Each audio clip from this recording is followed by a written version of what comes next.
to see you all again.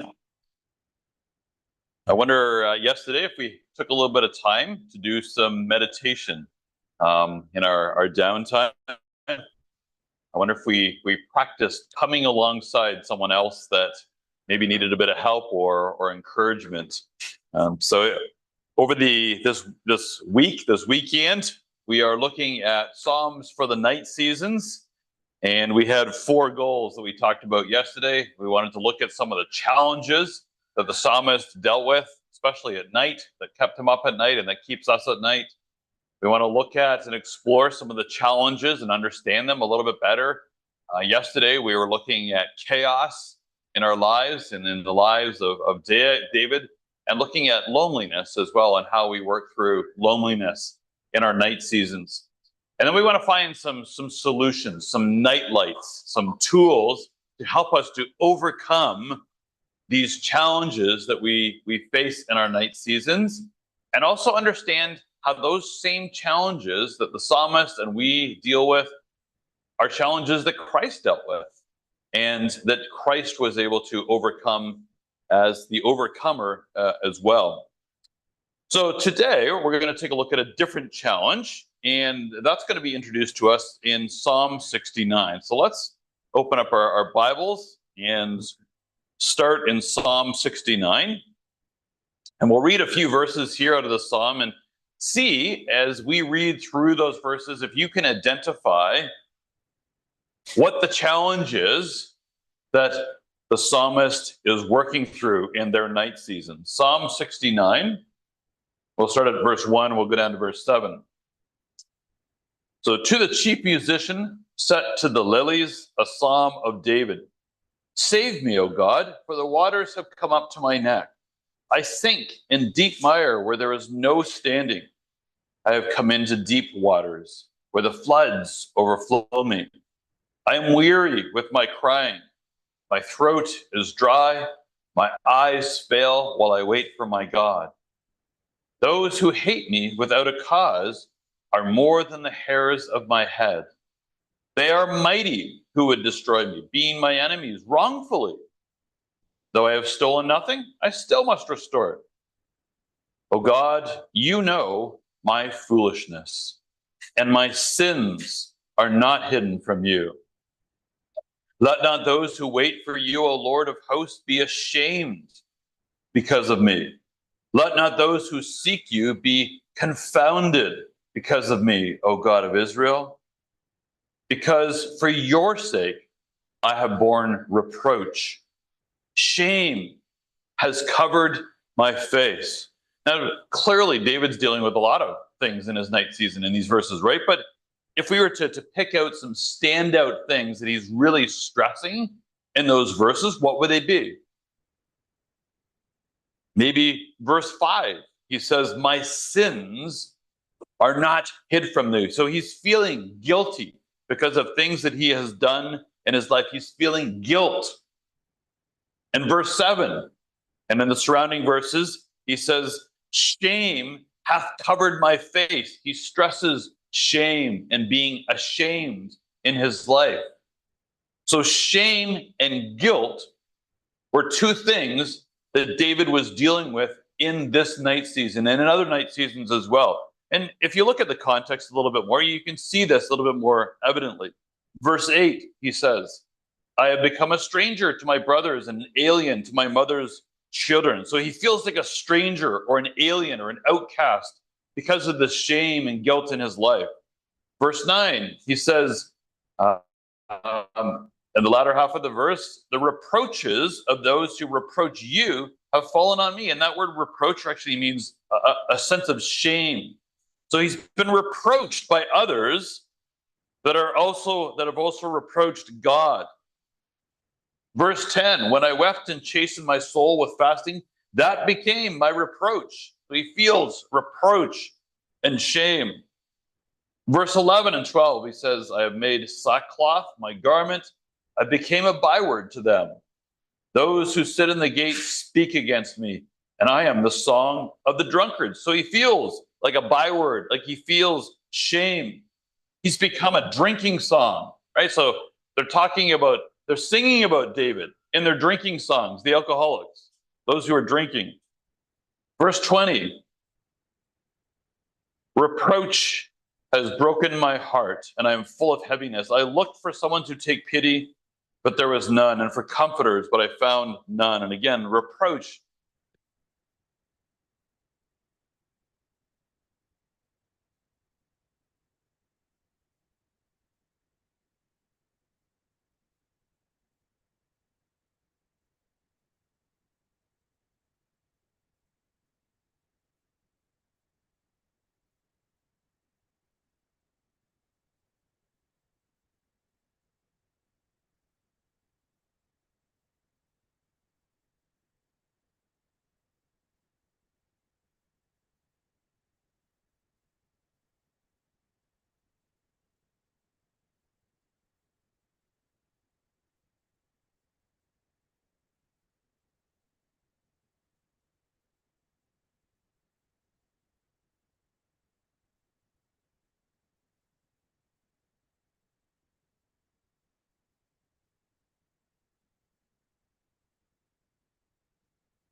Was lying awake at 2 or 3 in the morning with shame, regrets, upset of something that we've done, or something that someone has accused us of, something that is eating away at us that has happened in our life. In fact, shame and guilt have existed since Genesis, since the beginning of time, when Adam and Eve covered themselves up in the garden because of the shame and the guilt that they felt. So as we read through these Psalms, we can relate to the pain and to the emotions that David is feeling because of shame and guilt. And so we want to explore shame and guilt this morning as a night season. How do we understand shame and guilt? How do we deal with that healthily in our life? Now, let's just kind of roll back a little bit. What are guilt and shame? It's easy to talk about David feeling guilt and shame, but what is that? Both of these words are related, but they are distinctly different emotions that we feel inside our brains and our body. They're not exactly the same. They're not interchangeable words, even though we use them that way. So here's some definitions here. Guilt from the Bible in the Greek and the Hebrew means faulty or guilty, morally wrong. We did something wrong. To be indebted, to be under sentence or condemned or liable for something. In other words, we have done something bad. That's what guilt is. Shame is a little bit different.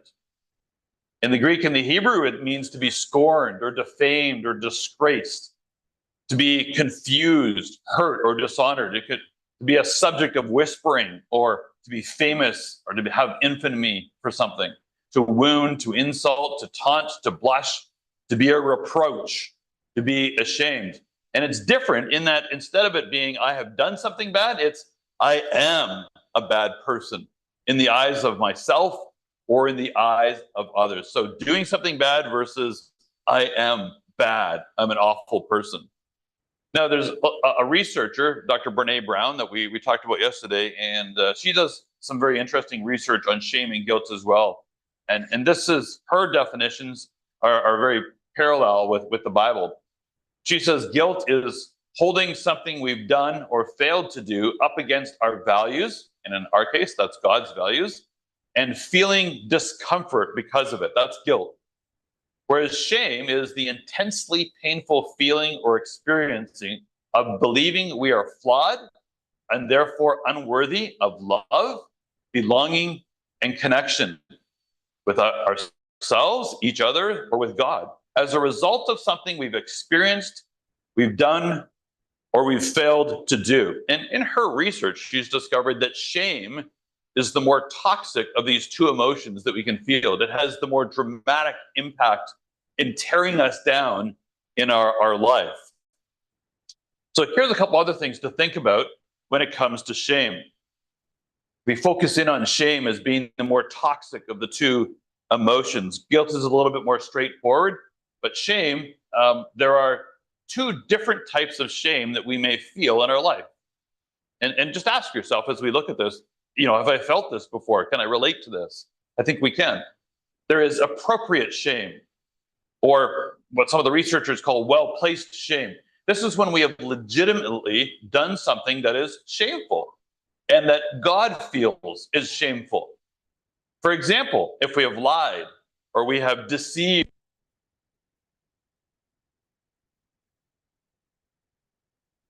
God, legitimately, we can see in the Bible that we should feel shame for that. That is appropriate shame. We have gone against God's morals and instruction. And there's examples of that in the Bible, right? David sinned with Uriah and Bathsheba. He committed murder and adultery and felt shame legitimately for that. Romans 1 verse 27 talks about those who commit what is shameful. So from God's perspective, there are things we can do that are legitimately shameful behaviors. Ephesians 5 verse 12, there are some things that are shameful even to speak of those things done by them in secret. Colossians 3 verse 8, putting away all anger, wrath, malice, slander, and shameful speaking. So that's appropriate shame. Now, there's also inappropriate shame or misplaced shame. What is that?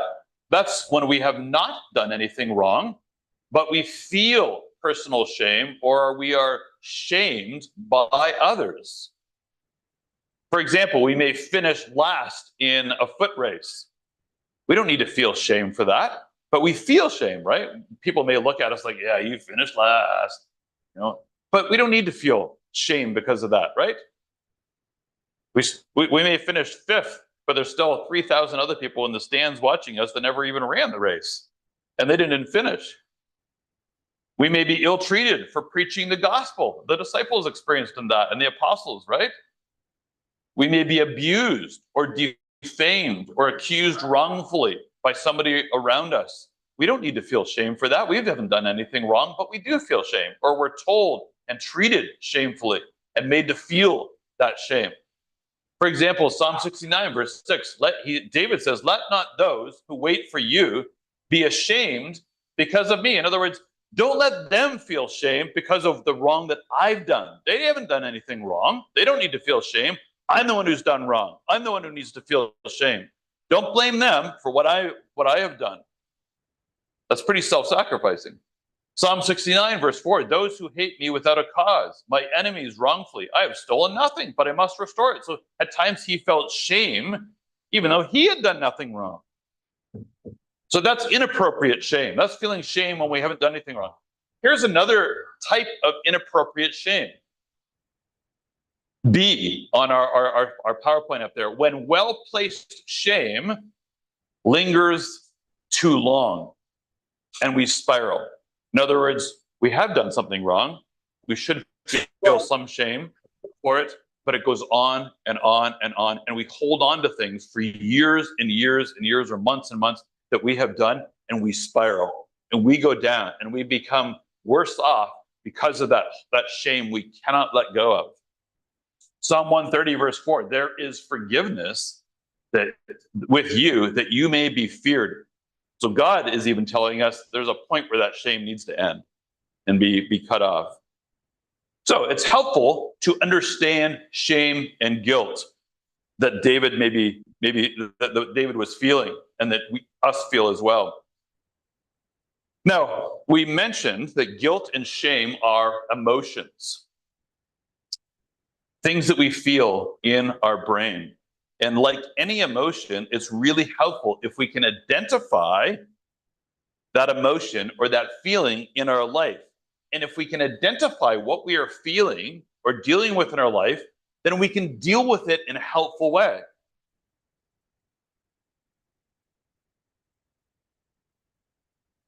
We're angry and we can't be aware of the fact that we're angry, we're gonna make a mess, right? Yell and scream and hurt other people and tear down other people. But if we can say to ourselves, you know what, I feel angry.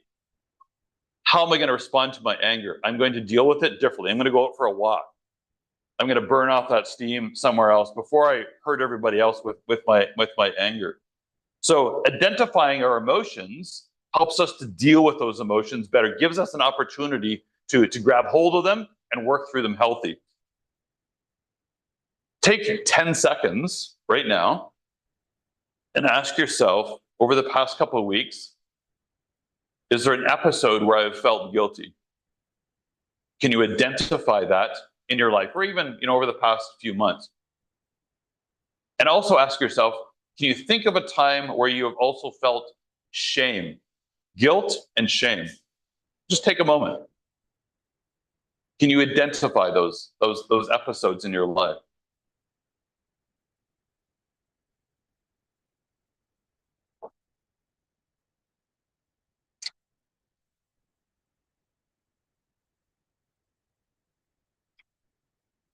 And as you're thinking, also ask yourself, with shame, was the shame appropriate shame? Or was it misplaced shame that you were feeling?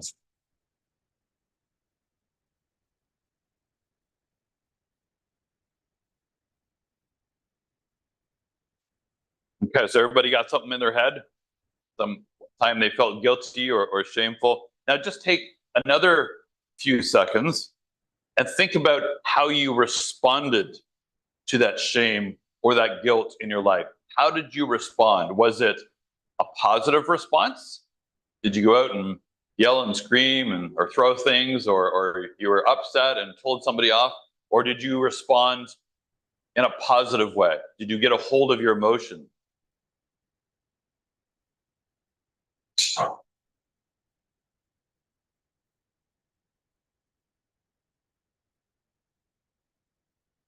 It's helpful to think about it, isn't it? And just reflect on our emotions of guilt and shame.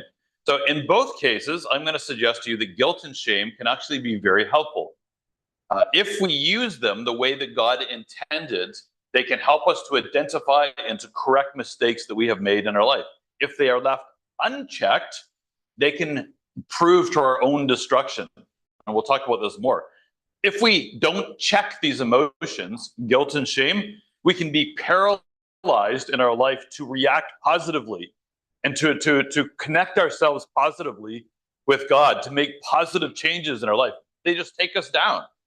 They can also take us to a place where God doesn't intend us to be, and God can't even work with us at that point.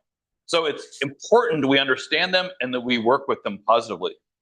This often, if guilt and especially shame are left unchecked, they result in a toxic form of shame. And we call this the shame spiral. So chronic guilt leads to shame, and unchecked shame leads to the shame spiral. What do I mean by that? So this is how the shame spiral works, and maybe you can identify this in your life. I made a mistake. Wow, I'm such a terrible human being. I better run away from this situation. Everyone hates me. Even I hate myself. I should just stay away from absolutely everyone. You know what? I'm such a burden to everybody anyways. There's no point. I'm always going to just stink.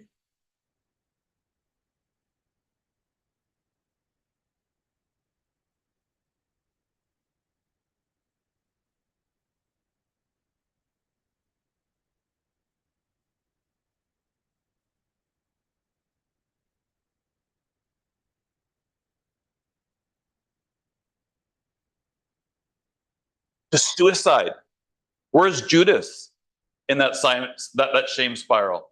or Ahithophel that we were talking about yesterday. They'd done something, they betrayed David or Jesus, and they just lost it.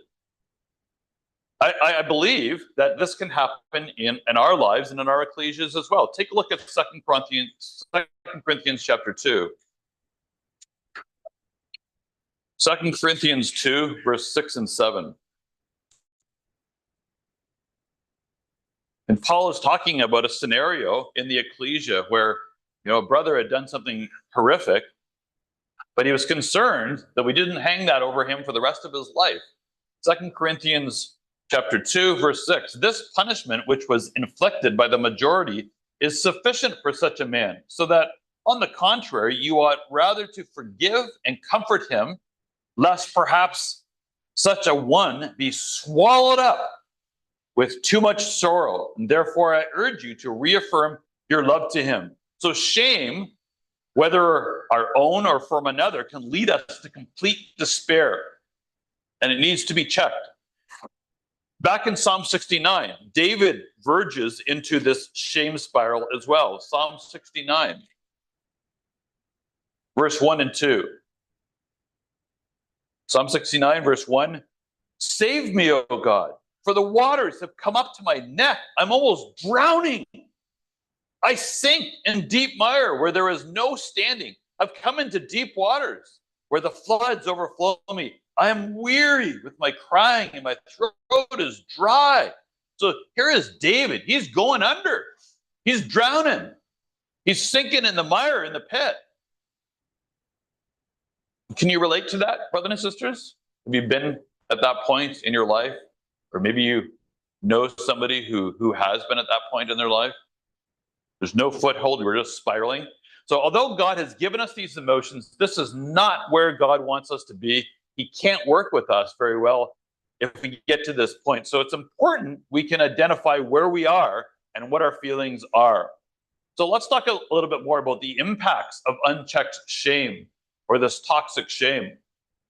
Ordinary shame, it usually dissipates in a few days, and it's tied usually to only one specific event. But toxic shame is a chronic feeling of worthlessness. It happens over and over and over again. It follows us.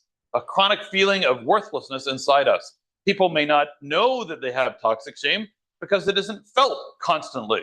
But intense shame can keep flooding back the moment someone is triggered. So it may go away for a little bit, but it's still lurking in the background. And as soon as something else happens in our life, it comes back and takes us over again.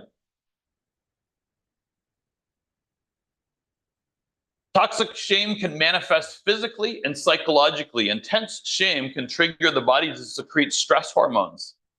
And some of these symptoms: low self-esteem, depression, anxiety, oversleeping, inability to sleep, stomach pain, eating disorders like bulimia, overeating or a loss of appetite, substance use disorders, drugs, alcohol, codependency. And that what that means is an imbalanced relationship where one person enables another person's self-destructive behavior. And that happens with drugs and substance abuse, and especially with alcohol in a relationship, a married relationship.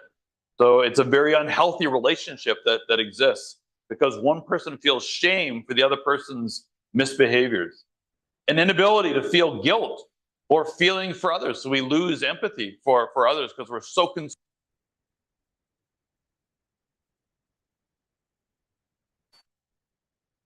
It's important to note as well with shame and guilt that mental health challenges can be closely tied to shame. And this may not be obvious, but it's very, very true. And it's becoming more widely known in some of the research.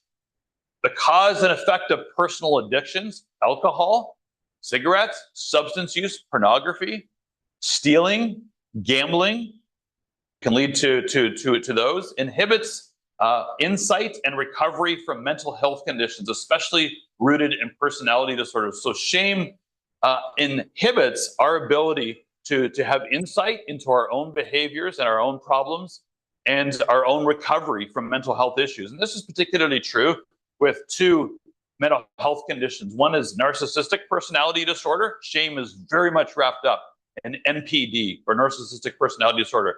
Aggrandizing, making ourselves much bigger than we actually are.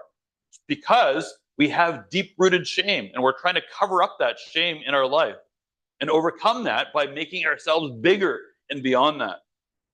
Borderline personality disorder, or BPD. Shame, which often comes from poor treatment in one's childhood, contributes to high conflict relationships. So shame, it's important that we deal with shame in a healthy way so that it doesn't spiral into these mental health challenges. Mental health is often covered up and prevents healthy relationships and ability to have insight into one's conditions or seeking or continuing help. Shame often leads to projection. In other words, shaming others inappropriately for what we've done. So what we're actually doing, we're blaming on somebody else. That's projection. It can lead to abusing ourselves or others, the shame spiral. It can lead to abusing caretakers, people who are trying to help people through these addictions and mental health issues. It can lead to suicide and self-harm as a way out of that. So when we think about shame and guilt and the impacts that it has on our life, it should really cause us to reflect very seriously about how we deal with our own personal shame and guilt, how we parent our kids. Do we overemphasize guilt and shame with our kids? Or do we emphasize correction with love? How we deal with guilt and shame in others. Are we always shaming or guilting other people around us? How do we help them? Do we make sure we're not exacerbating guilt and shame in other people's lives? It's very easy to do that, isn't it? If we are wrestling with shame and guilt, are we suffering in silence? Or are we getting help? Are we working through it positively? We may need some help and not be ashamed of getting help. Getting help is not something to be ashamed of. Getting help is a sign of a strong person, not a weak person. Beyond this, how does unchecked guilt and shame affect our salvation? It's important to ask that.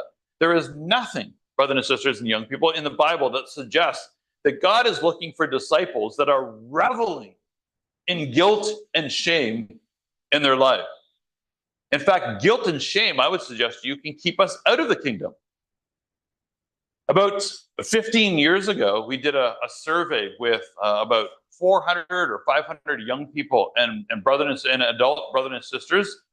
And it suggested that a very high percentage of people did not feel that they would be in the kingdom because of a personal sin in their life. That's shame and guilt that is keeping us out of the kingdom, not God that's keeping.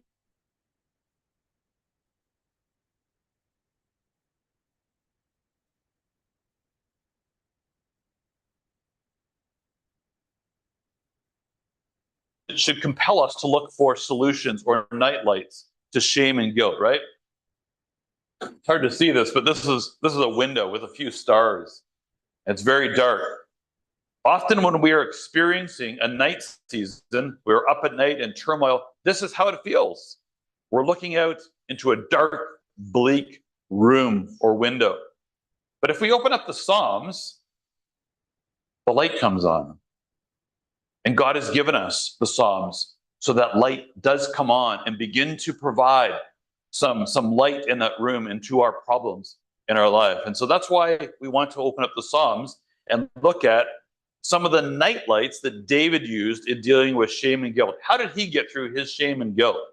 So we're going to look at 5 night lights together. And you may want to write these down or put them in your margin beside Psalm 69 and Psalm 70 and 71. So what's the first one? What's one nightlight that David used? Psalm 69, verse 1. Just notice what he says here. Save me, O God, for the waters have come up to my neck. Verse 5. O God, you know my foolishness and my sins. They're not hidden from you. What's David doing here? What's one of the solutions to dealing with his guilt and shame? He's openly admitting that he is a sinful man. And he is acknowledging to God that God knows that and nothing is hidden from his God. And he's sharing desperate pleas for help. Brothers and sisters, I would call this courage. This is David showing courage, and he does it all the way through the Psalms.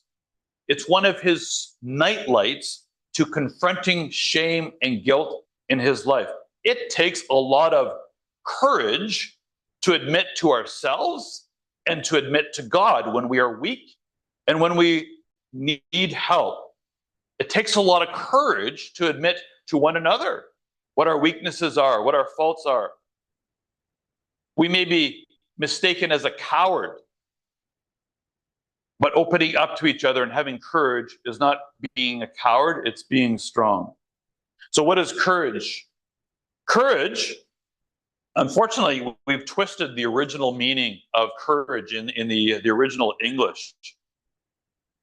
Courage means to speak one's heart by telling all of one's heart. To speak one's heart by telling all of one's heart. That's the original meaning of courage. It comes from the word cur in the Latin, which means our heart. Today, we treat courage as heroism. But that's not what courage really is. Courage is not about being a hero. It's speaking from the heart, exposing ourselves, putting ourselves out on a limb, speaking and presenting ourselves from the heart. If we go back further, we can find some other examples of David's courage. Just notice Psalm 69, verse 3. I am weary with my crying. My throat is dry. My eyes fail while I wait for my God. So he's opening himself up. He's sharing his emotions, his despair. He's making himself bare to us on what he was going through. He could have hidden that and just said, I'm doing well. I'm doing good. Everything's good. But it's not, right? And sometimes we do that in our life as well. We hide. Psalm 69, verse 8.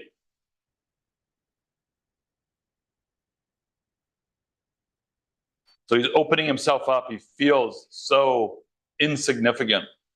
Verse 12, I am the strong of drunkards. Yeah. When was the last time you went around and said, I'm a drinking song? We would never do that. But David is exposing himself. He's recognizing his life as a wreck. Verse 17, he says, I am in trouble. For I am in trouble. Hear me speedily. So David is really expressing his plight and opening up his heart to God. He's exposing his fears and his desperation rather than hiding it.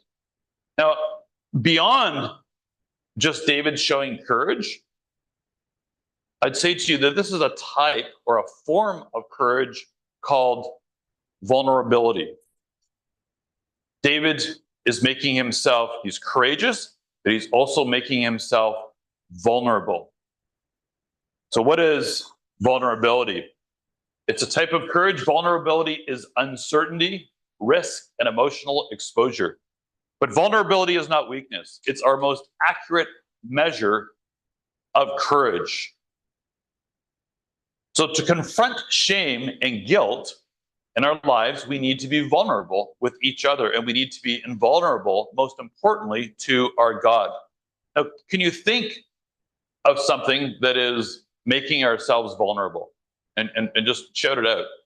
Can you think of something we might do or say that makes ourselves vulnerable?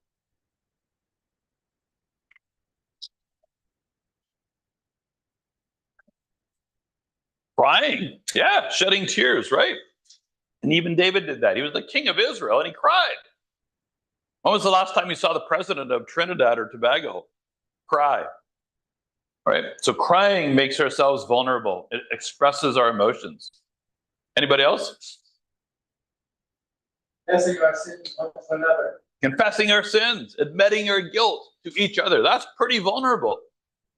We're putting ourselves out there. We're putting ourselves into the hand of somebody beside us or another brother and sister that we trust, and that we trust that they're going to respond to us and help us in a healthy way. Yep. How about saying I'm sorry? That's making ourselves vulnerable as well. It's admitting that we've done something wrong. We're taking responsibility and accountability for that. I'm sorry. I'm sorry. I was wrong. That's being vulnerable. Okay, so those are just some. Keziah? Yeah, mentioning our weaknesses, right? Just put them out there. This is me. This is real. And the truth of the matter is, it's actually all of us, right? If we're honest with all of ourselves, right? We're all making mistakes and do things that are wrong at times. Okay, so that's vulnerability. It's important. Now, can you think of something that really stunts or destroys courage and vulnerability? What's something that we can do in our ecclesia that really destroys vulnerability? Gossip. Gossip. That's right. Gossip is a big thing, right? If people are gossiping about really serious things that we've shared with them, do you think we're going to do that again? Not a chance, right? We'll keep things closed. We're not going to share anything. We're not going to make ourselves vulnerable because it's just going to get spread around the ecclesia, right? And it goes hand in hand with confidentiality, right? So when we break confidentiality, or as the sister was talking about yesterday, when we break trust with each other, that kills courage and vulnerability. People shut down, people shut up, they don't share themselves, and they don't expose themselves, they don't.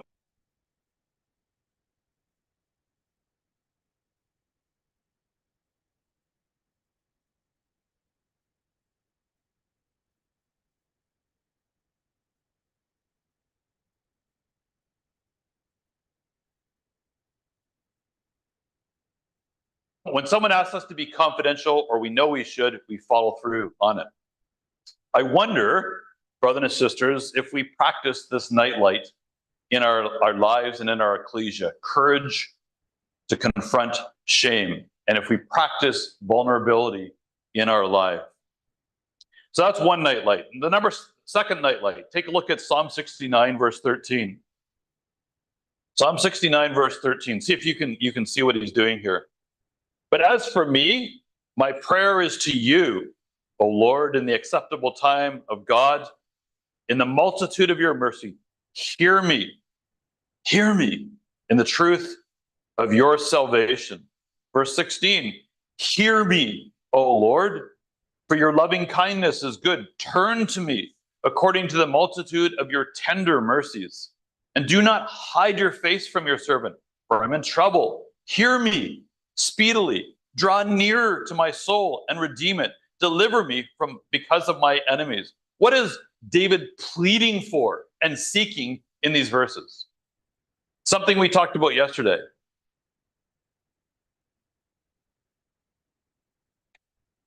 He's expressing a desire for connection with God, right? Hear me, draw near to me, become intimate with me, come close to me. He wanted a connection, a deep connection with God, so that he could share his shame and his guilt. We mentioned connection yesterday, but it needs to be stressed again, especially when we're dealing with shame and guilt. It is a major theme in the Psalms. David is constantly trying to create that connection, and not just with each other on a friendship basis, but so that he could share himself. He could make himself vulnerable. He could dump out his problems. He could ask for help. He could plead for God to go with him in his life. If we don't have connection with God, if we don't seek connection with God, we can't hope to share these things with our God. We have to have deep connection with God and practice that on a regular basis, not just for social, but for help in shame and guilt as well. So to confront shame, we need to practice connection with each other and with our God. We can do that in prayer, we can do that in person, and we need to do it non-judgmentally. I wonder how often we all practice connection to deal with shame. How often we get or we reach out to others, or we offer connection to others in their shame and their guilt as well. Here's a third nightlight. Let's go back to the cave story. Remember the cave of Adullam we looked at yesterday, back in 1 Samuel 22? Okay, come on back to 1 Samuel 22. I think that there's a nightlight that went on with David in this cave to deal with all the shame and the guilt that all those men were feeling with in that cave. 1 Samuel 22. 1 Samuel 22, verse 2. And just recall, everyone who is in distress, everyone who is in debt, and everyone who is discontented gathered to him. There's a lot of shame wrapped up in those items there. So he became captain over them. And there were about 400 men that were with him. Now, that word captain, what does that mean? In the Hebrew, it means a keeper or a governor or a steward. So here's David stewarding them. He's helping them. He's providing leadership. But mixed into all that, brothers and sisters, is a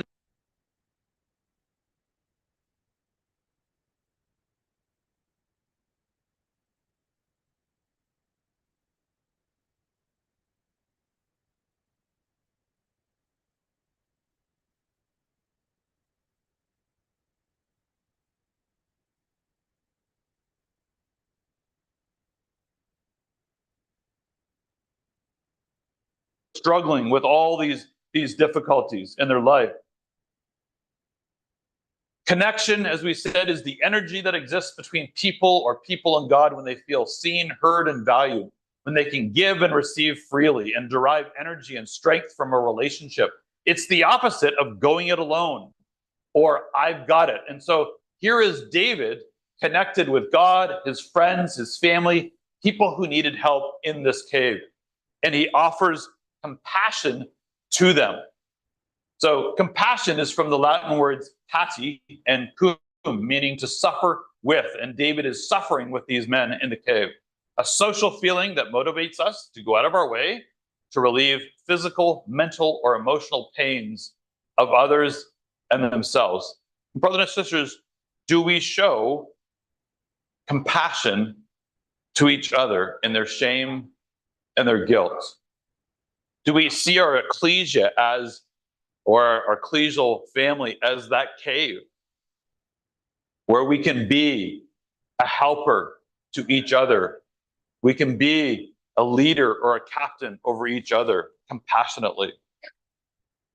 Now, by digging deep and offering compassion to each other, it's also shown in the research to help reverse that spiral, right? So we're going down, but if we show compassion to other people, it helps us to get out of that spiral.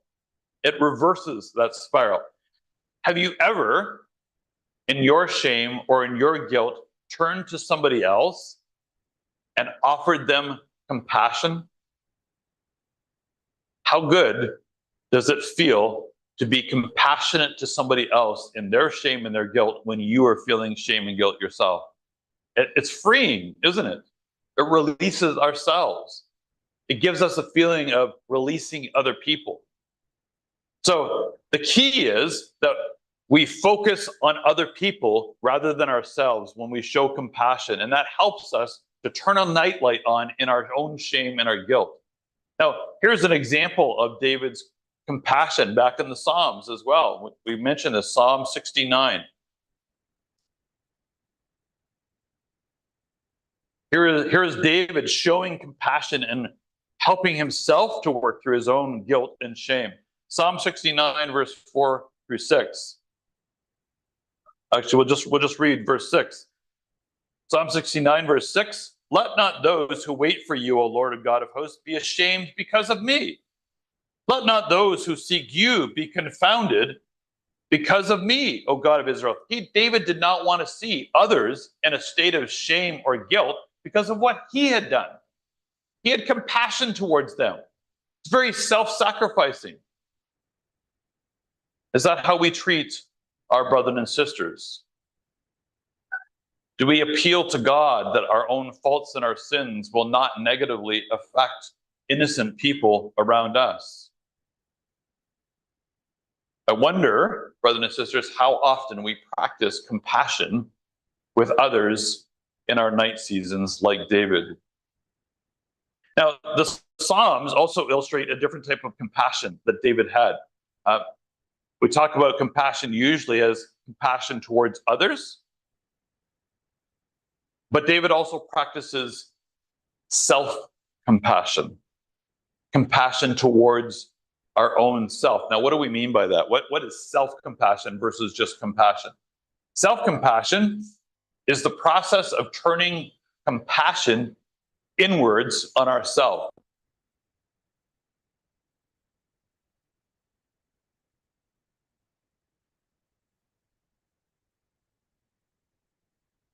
It involves treating ourselves the way we would treat a friend who is having a hard time. Even if your friend blew it, or is feeling inadequate, or is just facing a tough challenge in your life. Now you may think, self-compassion, that's pretty, airy-fairy. That just sort of allows us to not take any responsibility or accountability for anything that we do. That's not self-compassion.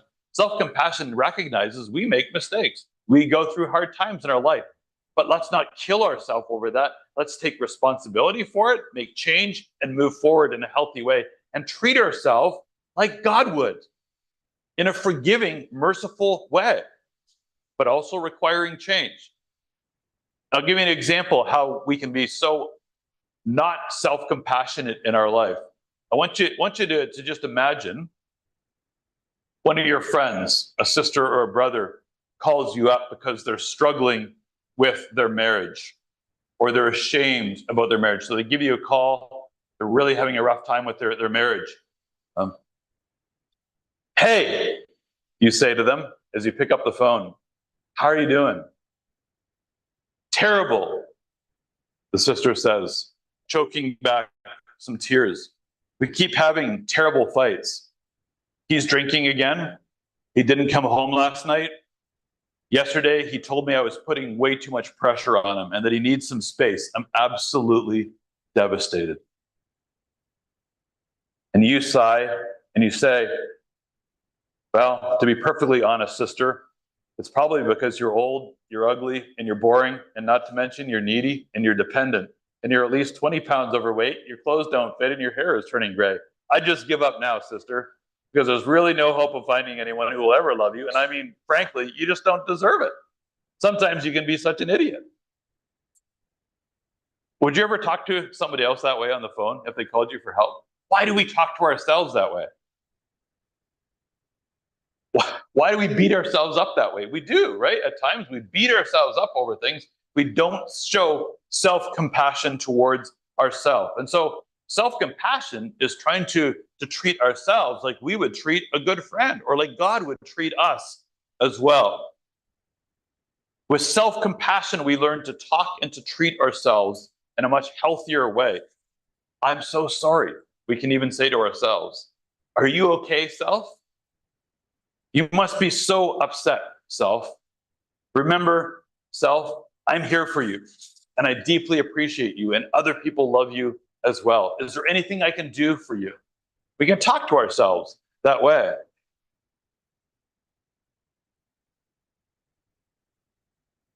And brothers and sisters, this is particularly true if we are in a situation where we live with somebody who is dealing with substance abuse, is an alcoholic, or has mental health issues. They typically blame people for their problems and for their difficulties in their life. They project onto you. And so we may feel as a spouse or as a caregiver like we're responsible for all their faults.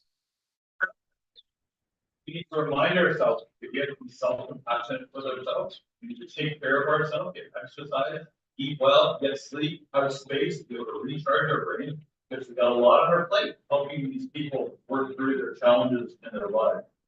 So self-compassion tells us that we need to love ourselves and to take care of ourselves in a healthy way. Now, you may think, well, that's pretty complicated, but that's actually not. Self-compassion. It can be very, very simple. I have a hand up. These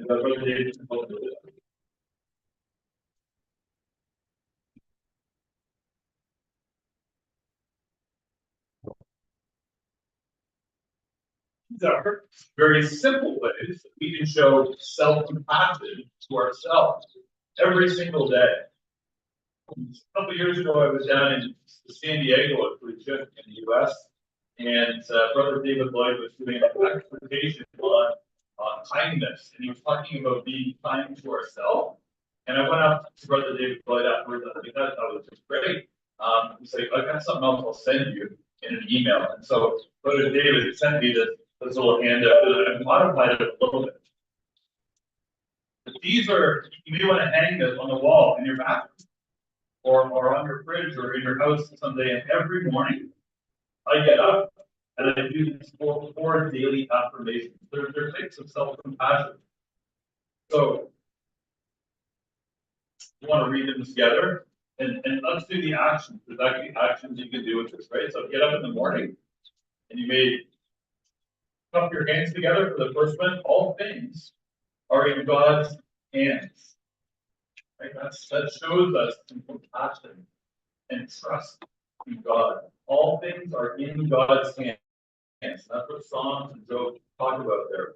Second one, all things work together for good to them that love God. You can put your hands together and link them together. All things work together for good to them that love God. The third one, give yourself a good hug. I am always with you, Jesus says, even until the end of the world. And the last one, we can do that little heart thing that's going on down there, right? We love him. Why? Because he first loved us. Right? So if you do that every morning, you're brushing your teeth, you wake up, that's self-compassion, taking care of yourself, reaffirming to yourself God's love and care towards us every single day. Now, just coming back to the Psalms, I originally went through the Psalms that we were talking about this morning, 69, 70, and 71, and I was looking for David's self-compassion, and I said to myself, I can't find David's self-compassion in here. Where is it? But it's actually staring at us right in the face. How? Nowhere in these Psalms do you find David berating himself and talking brutally to himself like he's a dead dog or an animal. You don't find David saying, you idiot, you good for nothing, worthless dog, you terrible, terrible person, you're not going to be in the kingdom. Why would God ever love you? Instead, he admits his faults, his need for change, but he is compassionate to himself. And he talks about God's tender mercy, how God hears us and does not despise us. So compassion is a nightlight that we can use in our life to work through shame and guilt. It's really important that we practice that every day. Our fourth nightlight, we've talked about 3 C's. And interestingly, these 3 C's, courage, compassion, and connection, are recognized by world experts as being solutions for shame and guilt. But they're right there in the Bible. God said it first. Brene Brown says, practicing courage, compassion, and connection in our daily lives is how we cultivate worthiness. The key word, though, is practice. We have to practice those every single day. Now, I believe that there is a 4th C that most of the research experts miss, but it's the most important one.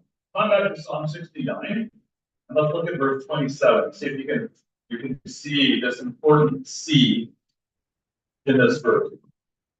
Psalm 69, verse 27. Have iniquity should bear iniquity, and let them not come into your righteousness. Let them be blotted out of the book of the living, and not be written with the righteous. Now, what's David revealing here? He's revealing that God is righteous. And to be included in the book of the living, one must also strive to be righteous. It implies that if we have made mistakes, we have done shameful things in our life, we need to correct and change them in our life. It implies that if we don't correct and change things that we are guilty and shameful for, we won't be included in the book of the living. And God is not presenting that to us to shame us and guilt us further. He's sharing that with us in love to get us to make changes, to align ourselves and connect ourselves with God even more closely. It implies, these verses, if we experience guilt and shame, we can't just keep following the same course that we're already on. We have to make some changes for our own good. It takes us back to Psalm 40, where in Psalm 40, David says, sacrifice and offering you did not desire. I delight to do your will. We have to put into practice righteousness. We have to make changes in our life. We have to do what God has asked us to do. So what David is saying is that being obedient to God is a huge part of the solution to shame.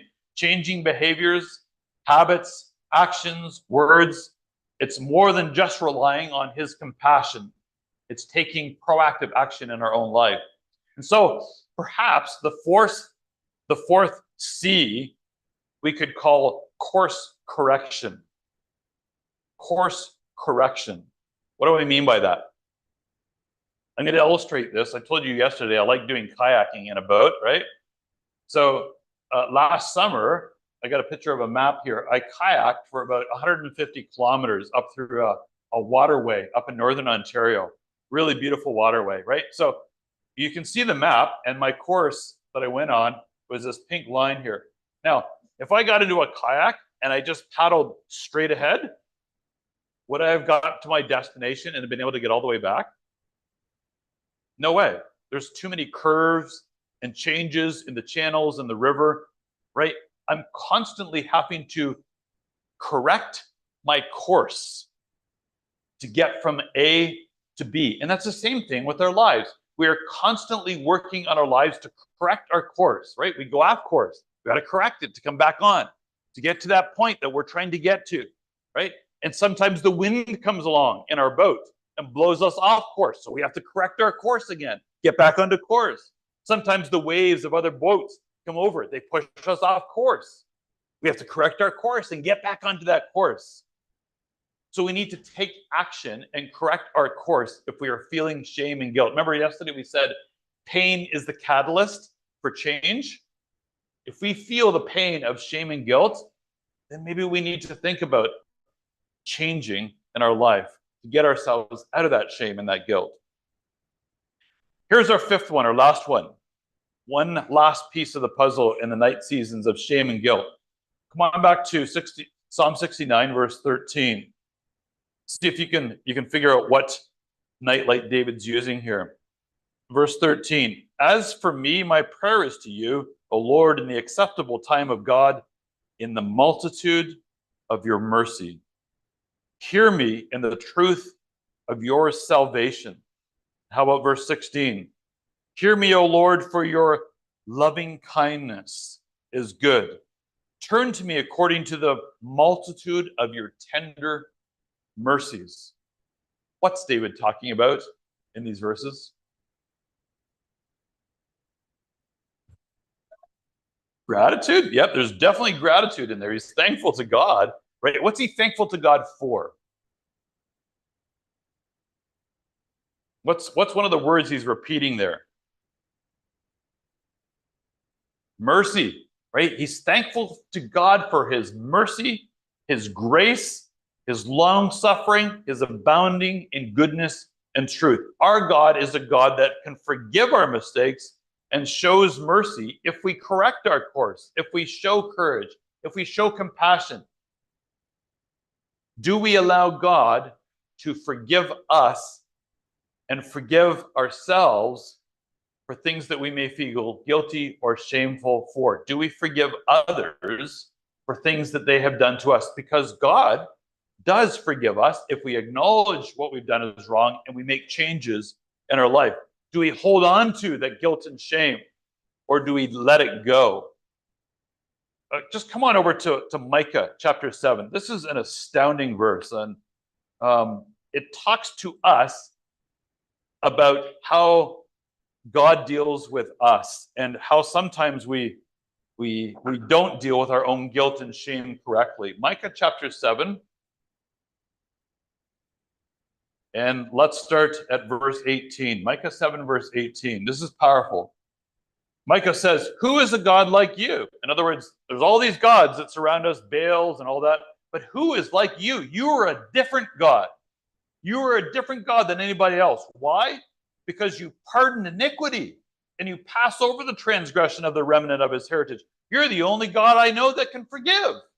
All the other gods just punish. He does not retain his anger forever because he delights in mercy. He will again have compassion on us. He will subdue our iniquities. He will cast all of our sins into the depths of the sea. What's he referencing there? He's going back to the crossing of the Red Sea, where all of Pharaoh's army was dumped into the sea and they were drowned. That's how God deals with our sins. If we acknowledge them and correct, he dumps all of our sins into the sea and they're buried. But we like to get on our scuba gear, don't we? We like to go back down and find them again. And we revel in them or we hold on to them. But God is saying, let them go. They're buried. They're at the bottom of the ocean. Don't go looking for them. Leave them in the past. Move forward. Brothers and sisters, that's what we need to do with shame and guilt in our life as well. Who is a God like that? That's amazing. That's an incredible God that we have. Now, just before we close, I want to bring our attention to one more thing. Psalm 69, verse 20. Psalm 69, verse 20.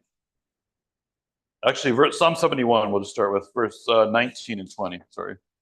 Psalm 71, verse 19.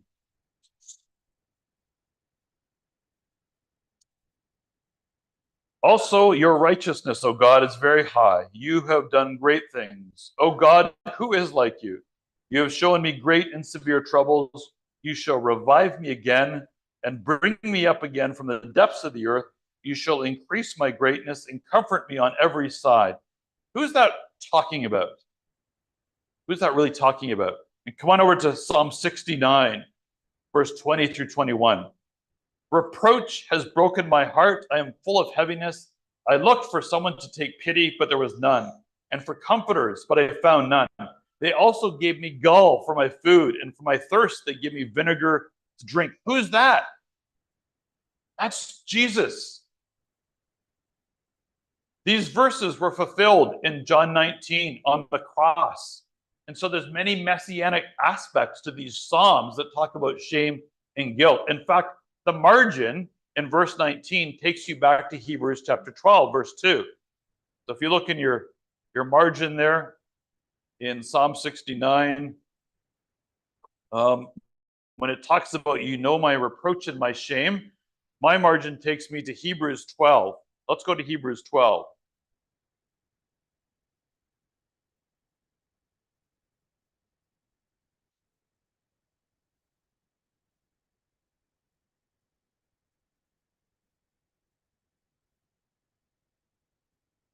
Thanks, brother. Hebrews chapter 12 in verse 1. And just notice why it's taking us back here. Therefore, we also, since we are surrounded by so great a cloud of witnesses, let us lay aside every weight, that includes shame and guilt, and the sin which so easily ensnares us, and let us run with endurance the race that is set before us, looking unto Jesus, the author and the finisher of our faith, who for the joy that was set before him, he endured the cross, and what?